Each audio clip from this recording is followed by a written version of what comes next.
has been intensifying its raids and airstrikes on Hamas terror groups, as the visuals that we put up on your screens tell you multiple tales of horror stories, from detecting and destroying terror launch pads to eliminating Hamas operatives that seem to be hidden in residential buildings. Israel's counteroffensive has escalated, and how? Well, even when it comes to Israel's army, that is said to be one of the most advanced forces in the world, and as part of Operation Iron Swords, Israel has released drones and UAVs across Gaza Strip in a bid to identify the launch pads. Over the last 24 hours itself, Hamas has now intensified rocket launches at Israel, and in retaliation, Israel has identified those launch pads and have also bombed them. As Hamas continues to bombard Israel with anti-tank missiles, panic and chaos has been witnessed on the streets of Tel Aviv. The video that has gone viral shows how kids and the elderly are running to take cover inside a commercial building as Hamas rockets continue to pound Israel's former capital city.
Meanwhile, the Israel Defense Forces have launched a series of search and destroy operations on the operatives that are said to be holed up in residential buildings. Many terror dens have also been obliterated by the Israeli Defense Forces, and also Israeli jets have identified such terror dens and has annihilated them in those air raids. As those pictures that have been coming across, there has been another barbaric video that has been caught on camera, and this video is from the music festival, where many of those who were this festival, who were seen hiding in mobile bathrooms to save themselves from those brutal barbarians, Hamas terrorists who were seen firing indiscriminately at them. Take a look at this video.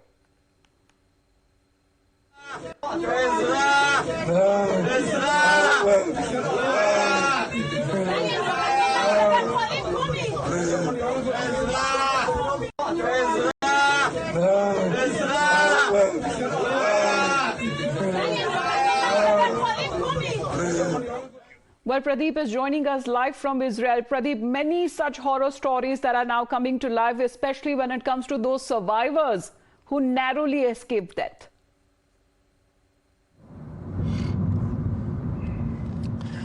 Very heart-wrenching stories. We had been interacting with the survivors. Yesterday I was in kibbutz area, where the first batch of Hamas terrorists had infiltrated, and after that they created mayhem in that area and taken several people hostage.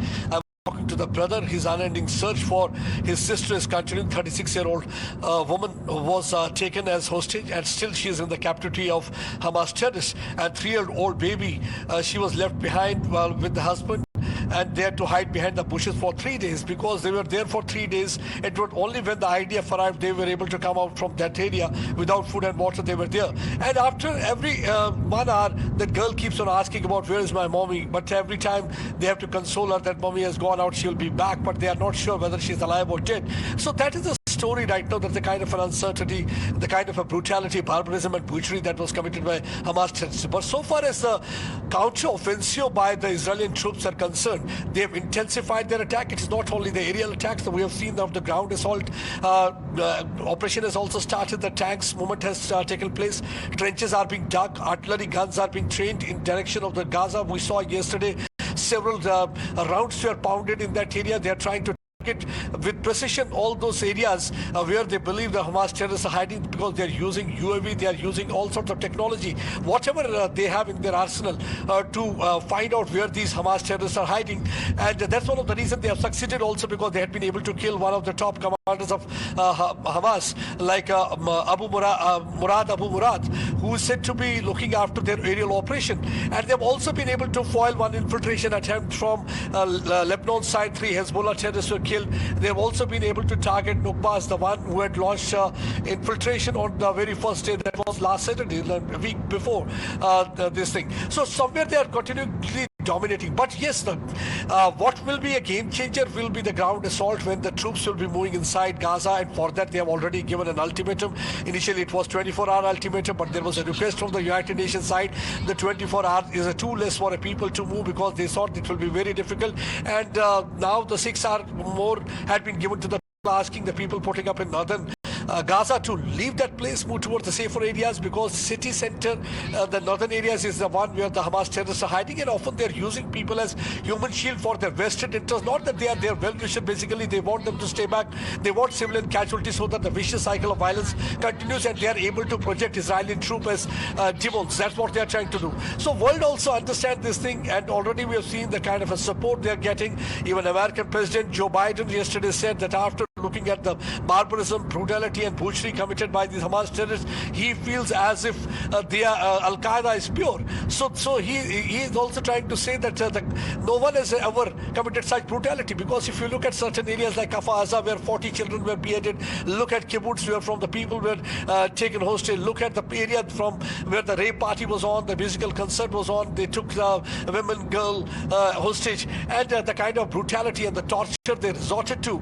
So that clearly shows that they have shown no regard for the human values, and they had been no less than monsters. So now the world has decided that their head need to be culled. They will not allow Hamas to raise their head, and already ultimatum had been given, though they are resorting to blackmailing tactics, asking Israelis not to pound their areas. If they will pound their areas, they will start executing publicly all those people who had been held hostage. But Israel has made up their mind that they are going to avenge killing of each and every civilian. And on part of the idea, we'll also break that update now that is coming in from the Israel war room. Please do stay on with us, Pradeep, because what Israeli forces have been saying that Hamas terrorists launched rockets at civilians in terror in many of